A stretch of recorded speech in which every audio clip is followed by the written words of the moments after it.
It had been a few weeks since Pepple's death, yet it still hurt to look outside and see where his little grave lay. So long as he's doing better in whatever heaven he ended up in, I couldn't be happier. His death had brought changes to the routine around the farm, tending to what little crops we even had and the animals as well, as leaving just a small scoop of the chick's favorite feed at his burial mound. The night had once again invited Jack Frost's chilling embrace to rain terror upon the homestead.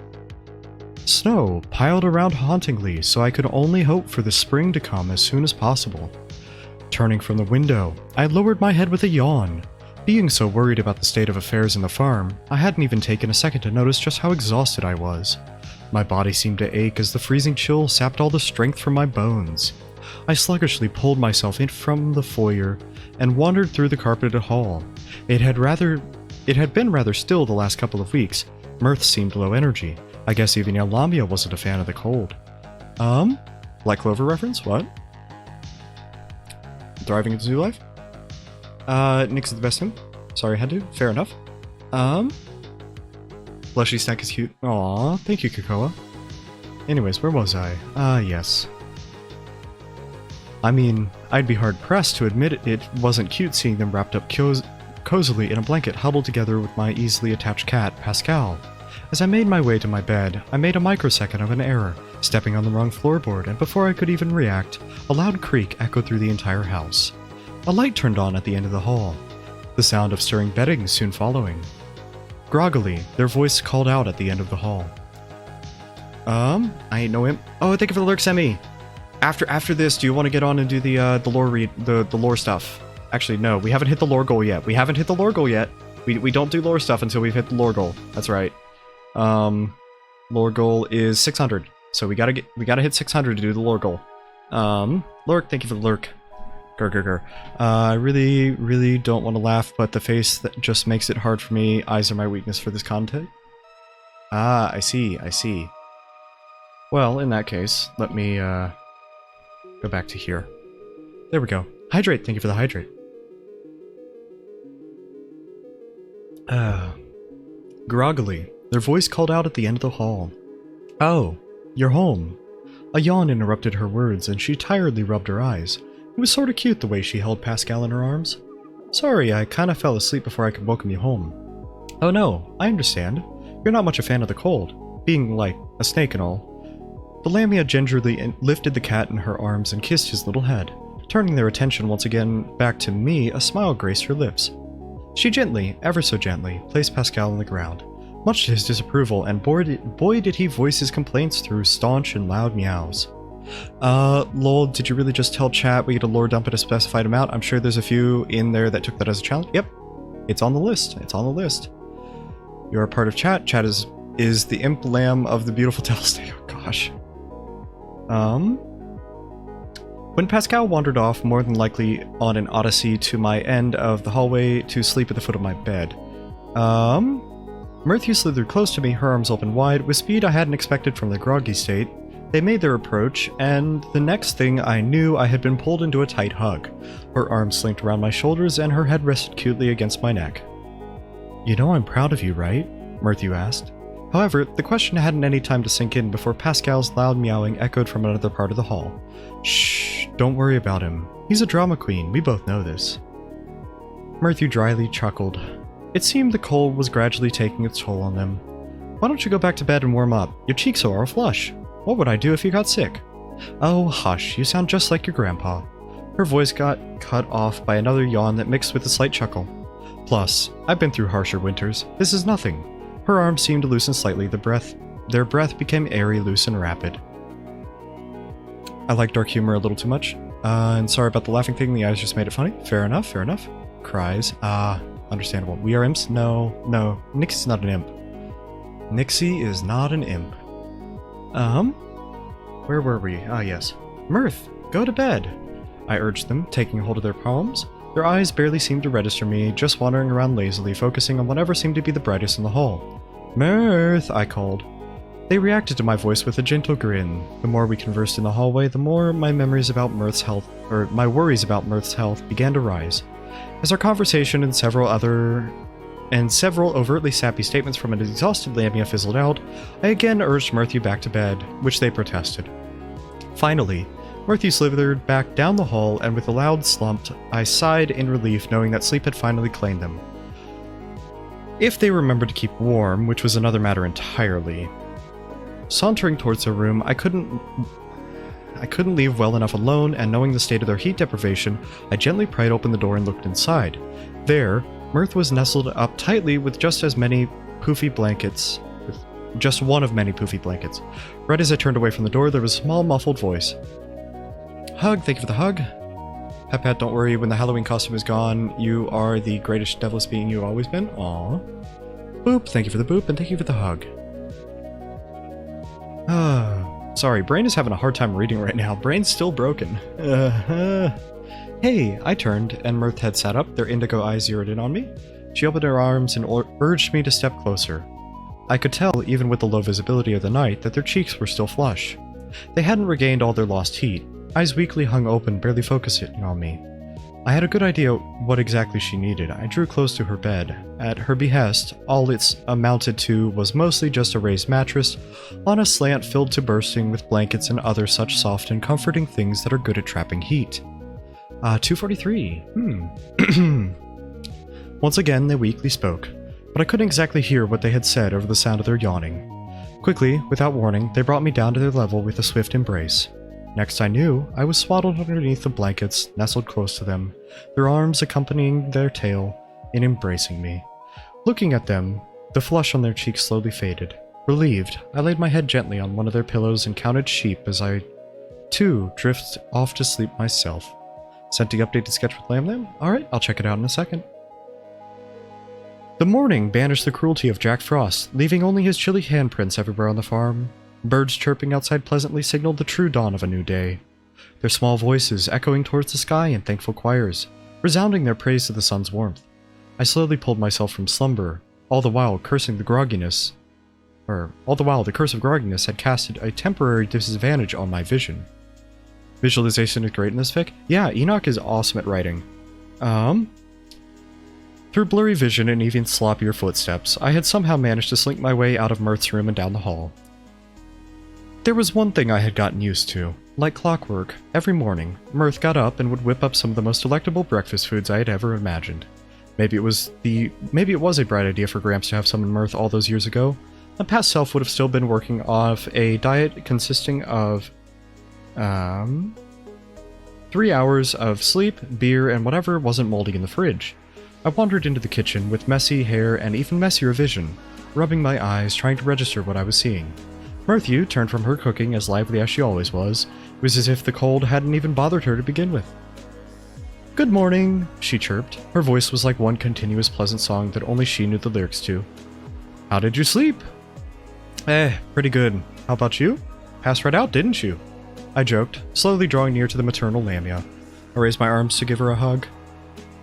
"I gotta head out early. I'm meeting Gus in town." "Oh, don't you want to stay for breakfast? It's almost done. Can I pack you something?" "Yeah, maybe I'm just on edge again. What time is it anyway?" 7:45, Mirth replied, opening the oven. The statement seemed like a fake-out. A nervous chuckle left my lips. "You sure?" "Positive. I've been cooking for nearly 2 hours now." "Fuck!" Anxiety swam through my entire body. I bolted down the hall. Hurriedly, I pulled a clean outfit on. I gave one final wave before departing for the day. It would be nearly 7 hours before I would make my way home. Drunkenly, I sloshed through the door before collapsing, caught myself on my knee and giggled. Through my eyes, everything seemed wavy, dancing. "Hiya, monster player, how you doing?" "Hopefully you're doing well. We are currently reading a fanfiction written by Enoch." "Welcome home," Mirthu called, yet I merely responded with a low chuckle, flinging the bottle in my palm out as a declaration of my own drunkenness. I stumbled through the foyer, all while laughing at the swirling dancing patterns that made up everything. It seemed that my meeting Gus had somehow turned into nearly a days-long drinking bender. It's not that I detest being drunk, but I know for a fact Future Wee will be sucker-punching me any second now for daring to be drunk in their presence. It felt unbecoming, agonizingly so. Even in my stupor, I could feel Mama's mirth gaze burning a hole in my skull. Suddenly, she grabbed my cheeks and examined me. How the hell she moved so fast is a question for my future self to ponder and attempt to solve. They lowered their gaze, patting my head with low scorn in their eyes. "You really are his grandchild." I'm doing well. I saw one of your TikToks the other day and commented on it, but you never did see it, I assume? I haven't checked TikTok in a little bit, I'm sorry. I will have to check that. I apologize for that. Anyways, you really are his grandchild. Hey. You're always going off about my Gramps and all his bullshit. I could feel the words just rolling out of my mouth.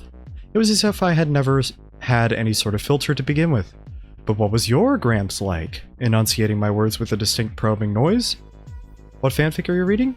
One that Enoch wrote, called Reminiscence in Warm Embraces. Let's see. But what was your Gramps like? Enunciating my words with a distinct probing noise, a mix between distraught calf and the sound of a faulty fire alarm. That's me, that is you. Through a nervous grin, Mirth slowly formed the thought she needed to answer. Well, I didn't know him too well. He died when I was a hatchling, after all. Their indigo eyes bled a nervous gaze, hoping that sentence was enough to slake my curiosity. While it was enough to satiate my curiosity, it wasn't enough to keep me quiet for the evening. Tears welled to my eyes and I woefully stared at the ground. I began to mumble a single phrase over and over until my entire existence boiled down to an overgrown, broken record. I'm sorry. Heavy! Fuck, hang on, I gotta make a note. We'll pick up the story in a second. Heavy. And then... Heavy. Okay. Ada. Thank you so much, Heavy. You've been such a good girl. Oh, such a good little hatchling. Sorry I'm late back from phone calls featuring your grand TED stream for being drunk and brew. Oh gosh. We're reading a fanfic right now. Sorry, brain. Hydrate. Thank you for the hydrate.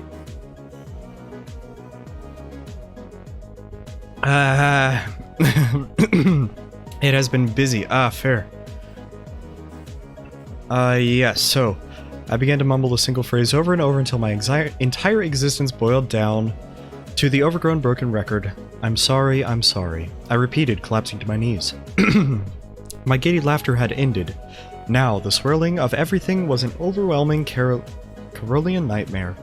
I was ready to go to sleep. I didn't want to be Alice, locked in some wonderland I didn't have control over. But I told you I'd swipe my credit card in the snitties. Oh gosh, you did say that. That last line though, hope you had a great rest of your day, Heavy? Yeah. Hi, Heavy! Yes. Seeing my distress, Merthier extended their hand to me. Though they were a mass of moving, messy spirals, I couldn't say no to accepting their hand. Pulled back to my feet, Merthier gently took my hand, leading me down the hall to my room. I stubbornly rebelled like a whiny child. I stomped my feet, exclaiming a counterintuitive, inconsistent want to not go to bed. Merthier sighed, half done with my shit for the night. I wouldn't blame them. I'm in my skin and I'm done with my own shit as well. They slithered past me and opened the door with a passive-aggressive shove. Go to bed. I have to rest up for hanging out with them tomorrow. Yes. We do have that planned. But, go to bed, they commanded. Her command rang out like a gunshot as it sank into my mind. The ever-needy fur baby Pascal made his re-entrance stage left. Wandering out from the room and circling around my legs, he mewed loudly. Merthier took the cat in her arms and began to pet him softly, a grin beaming on her lips as she did. Once again she turned attention to me. Go to bed, she commanded one final time before slithering down the hall towards their own room. Grumbling under my breath, I slammed down onto my bed, and in an instant, the moment of a single modicum of relaxation entered my body, I passed out like a light. The morning was a chilly living hell. As I figured from last night, my future self was getting their revenge in a form of a nasty hangover. The moment I stepped out of bed, a feeling of crippling nausea washed over me. In a panic sprint, I bolted down the hall towards the bathroom. Catching myself against the toilet, I puked. I could only muster the strength to gag and cry as the burning pain lingered even after I had finished my vomiting. When Merthier found me, I was huddled on the floor in the fetal position, sobbing. She shook her head, licking her tongue, but I knew I was in good hands. Her eyes didn't hold anger or scorn, but her same maternal softness. You poor thing. I'm gonna lurk for a while? Alright, take your time. Enjoy your lurk. Same here, lol. Ah, yes. Yes, indeed. You poor thing. She pulled me to my feet, pulling me to the sink. She worked deftly and swiftly to clean me up. She led me softly by the hand to the den, where she sat me down on her favorite chair. They wagged a finger in my face, urging me not to move. She disappeared down the hall, gathering several things to help my hangover recovery not be so hellish. They carried a blanket, and Pascal rode atop it like a spoiled little prince. With all the maternal care in her heart, she placed the blanket atop me, and when that was done, she patted the chair a few times, getting the attention of the needy Pascal. One furry leap later and he settled on my lap, quickly getting a much-deserved nap. Would you care for some tea? Your grandfather always loved tea after intoxication. They fumbled over their words, seemingly losing themselves in deep remembrance. A sigh suddenly stung through the air. Some days I can't believe he's gone, she quipped under her breath. Tea, dear? She asked again, to which I nodded.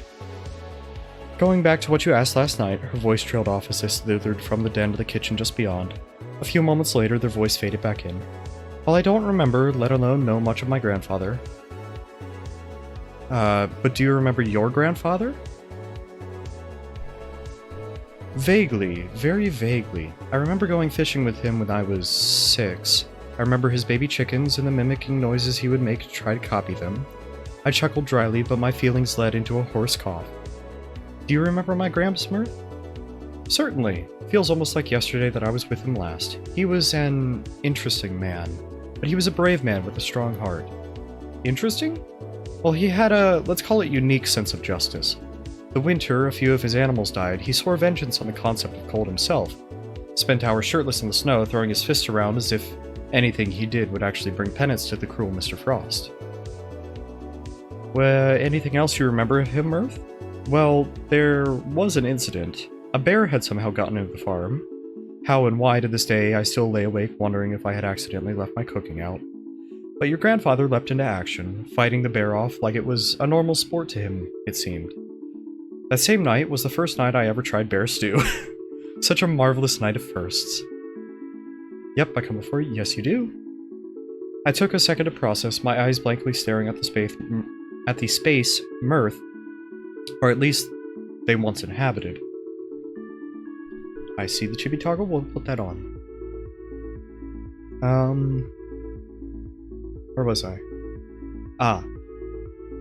That Mirth, or at least they once inhabited. It was hard to parse the fuzzy memories of the soft, huggable elderly man I knew only in my mind. It was an even harder task to then recollect him as something other, or as anything other than kind when faced with this new image of him. My thoughts seemed to run a Grand Prix in my mind, even when Mirth came back with tea I hadn't noticed. However, the light slowly turned back on upstairs. I let out a soft chuckle, looking towards Mirth, who was content, reading, curled up with a blanket on the ground. So, that really happened? Absolutely! If I think hard enough, I could still see the images clear. The blood-soaked image of him, the bear's corpse, the screaming of the animals, it was all so visceral in the moment. Trust me, I understand. Your grandfather, a badass who slew a bear to save his farm? My parents have told me my grandfather was a brave warrior who was a veteran of my valley's many wars. I just can't even... It just seems so foreign to me. Age has a way of softening people up. I remember the last time I saw your grandfather before I was sent back to my valley. He was old, infirmed, barely able to walk by himself, but he was still your grandfather. There was that kindness he always had within him. While he no longer remembered me, his mind having gone to years prior, we sat and we drank tea, having quite the lovely conversation. Little did I know at that time it was the last time I would ever see him. Mirth, I trembled. Thank you. I don't know how the hell I would have been able to run this farm without your help. I think the person you need to thank is your grandfather. He is the one who summoned me, after all. Summoned? How exactly did that work? Mirth looked up from her book and folded their reading glasses in their palm. The words clicked in her head for a moment. Hydrate, thank you for the hydrate.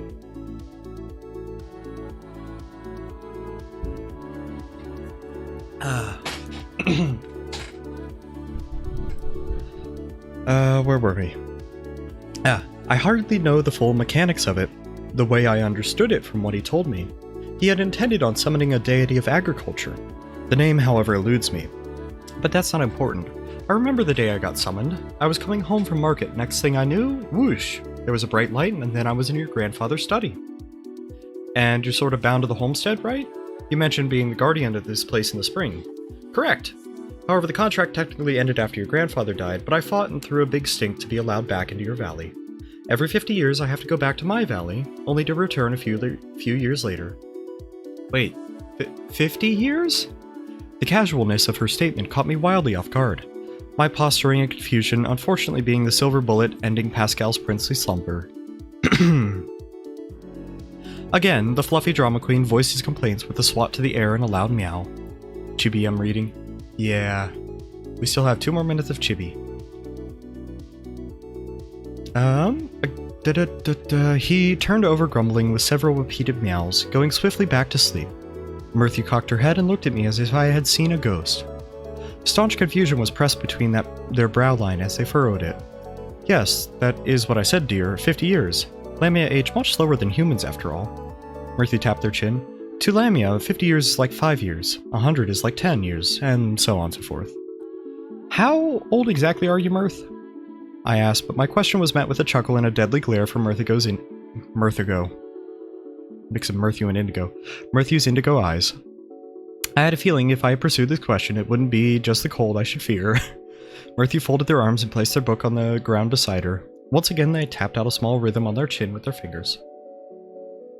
Now that I think about it, it was almost like your grandfather wanted danger to find him. Lord, with how long it's been since I can't begin to remember all the days he'd come home covered in blood. New color of the Byzantine Empire, Murthigo? I see. Whether it was his blood or the blood of some monster he slew, I never had the nerve to ask. Murthy pointed to the ceiling, reenacting a scene from her memory. I'll conquer Skull Cavern, just you wait, he declared one day, pickaxe in hand as he left. Just got on his horse and left. Back then, you didn't have those metallic chariots, the thing known as buses, I think? Not when your grandfather was young. No. Horse and master rode off. He came back triumphantly, slamming the door open, covered in so many grievous wounds and barely holding on to life. I was so scared, I did everything I could to keep him with me. I might stream the drawing of your sleeping screen as an excuse to use my new assets, lol. Fair. Mama Mirth? Yes, dear? Did you love my grandfather? Ah, heavens no.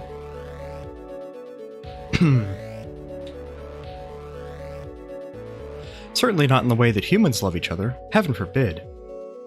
Mama Mirth made her misgivings with human romanticism known loud and clear, but they paused, taking a verbal step back and clearing their mind with a gentle sigh. Subathon, let's go. Hi, Briar. Hello. Heavens no. Gramps rejected from the grave. Semi, thank you for the sub. Yeah. Where was I? Oh yes. To me, your grandfather was a member of my brood, and I wanted to protect him. Human love is nonsensical to me. You say you will die for someone one day and then go off and do something unspeakable with someone else.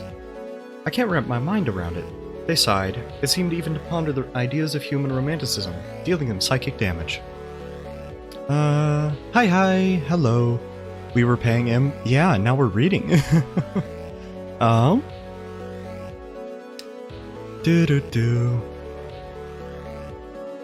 Where were we?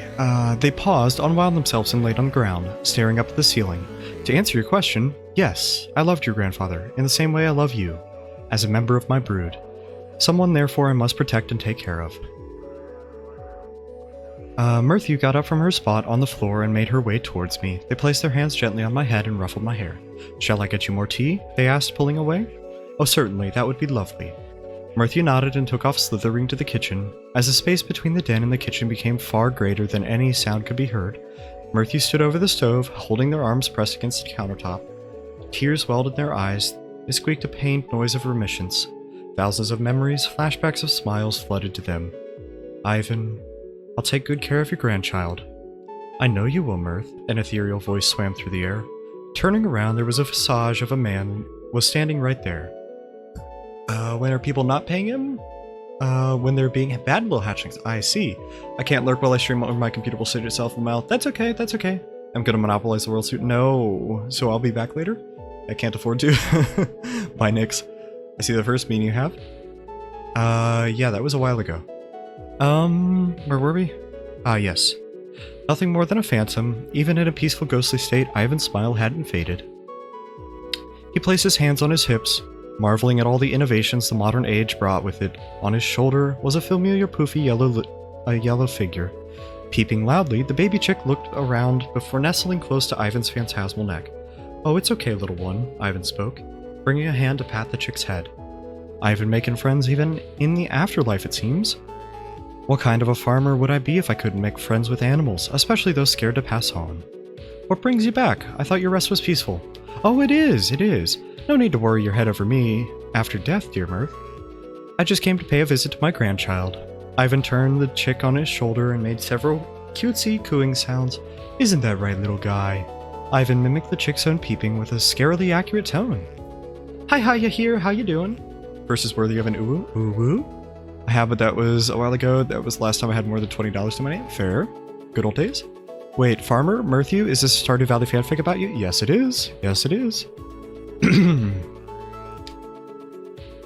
Where were we? Ah, yes. Mirthu dried her tears, and quickly their sadness turned to laughter. "I would offer you tea, but I'm afraid it might go through you." Mirthu sighed deeply, a single tear rolling down the side of their face. "Ivan, it is truly wonderful to see you again." I was beginning to wonder how my family had been doing. I'm still so sorry for worrying you all those times when I was younger. I don't know. I'm getting a gaming laptop. Nice. Also be Stardew Valley fan art of Mirthu. Yeah, that's in the works, isn't it? That's right. I just got back, so I did not hear much about this. Yeah, we're reading the fanfic that Enoch wrote. But, where were we? Oh yes, I'm still so sorry for worrying you all those times when I was younger. You were young and stupid. When I was your age, I did many a reckless act. You, an uptight bookworm, acting reckless? Name one reckless thing you did. I put my book down without marking the page. Thank you for proving my point, Ivan cackled, his dry phantasmal voice brought to mind the laughing of a pack of hyenas. The ghost turned towards the direction of the den. I feel this little thing wants to say hi first. Ivan scooped up the small chicken in his hand and gently placed it on the ground, watching as the chick wandered off to a smell it recognized. The phantasmal chick soon sped off, peeping incessantly as it did. The chick made its way to the den, loudly peeping and chirping. I looked down to the floor, and there he was, a small poofy yellow chicken. Pebbles? Is that you? Just got back, based. Where Mama's take Booba gone? Are we still in chibi mode? Did I forget to take that off? I forgot to take that off. Fuck. It's fine. Chibi overpowers Booba? Oh gosh. To a better place. Chibi head greater than Booba? Oh gosh. Booba has returned. It has. Anyways, Pebbles? Is that you? I launched out of my chair and landed on the ground nearest the chick. With my hand gone through it, I realized the cruel reality was still the case. Pebbles was still gone, it seemed. Pebbles ran towards me, flapping his little wings and chirping happily. A smile crossed my lips. The baby who barely got a chance at life, now happily running amok. Tears soon followed that smile. Oh, hydrate. Thank you for the hydrate.